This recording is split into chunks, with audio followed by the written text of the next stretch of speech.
अक्कलकोट तालुक्यात सध्या हंजगी गाव बागायत शेतीसाठी प्रसिद्ध आहे. गेल्या वर्षी या भागात दमदार पाऊस झाल्याने यंदा विहीर, बोरवेल आणि तलावात अजूनही मुबलक पाणीसाठा शिल्लक आहे. परंतु केवळ वीज पुरवठा सुरळीत होत नसल्याने गेल्या अनेक दिवसांपासून हंजगी गावातील शेतकरी व सामान्य नागरिक हतबल झाले होते. शेती, वीज असो अथवा गावातील सिंगल फेज वीज असो, नेहमी गाव पातळीवर विजेचा लपंडाव सुरूच होता.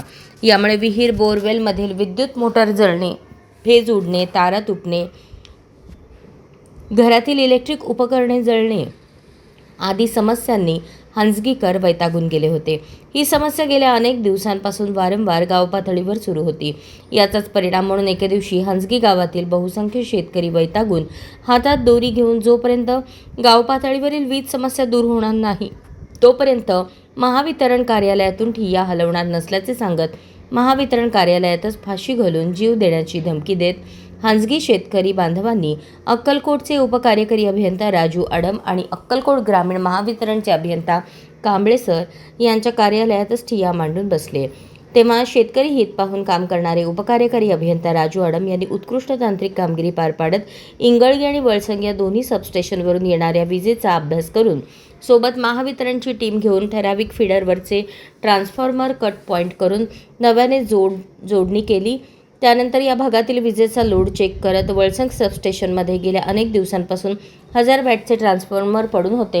ही गोष्ट उपकार्यकारी अभियंता राजू अडम यांच्या लक्षात आली.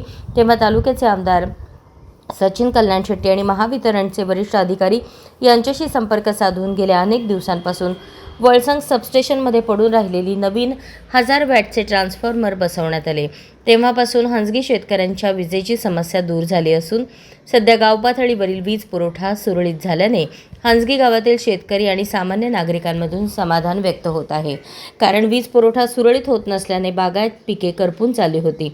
त्यामुळे शेतकरी हवालदिल झाले होते.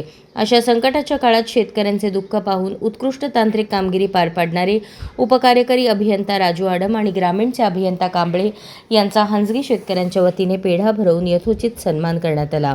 यावेळी माजी सरपंच उमेश पाटील, गाव तंटामुक्त अध्यक्ष बसवराज पाटील, राजशेखर पाटील, संतोष मवाणे, दादाराव कोळी, मल्लीनाथ होसुरे, शिवरुद्रप्पा लोकापुरे आदी बहुसंख्य शेतकरी बांधव मोठ्या संख्येने उपस्थित होते. अशाच नवनवीन अपडेटसाठी जनता राज्य न्यूज चॅनलला सबस्क्राईब करा, लाईक करा आणि शेअर करायला विसरू नका.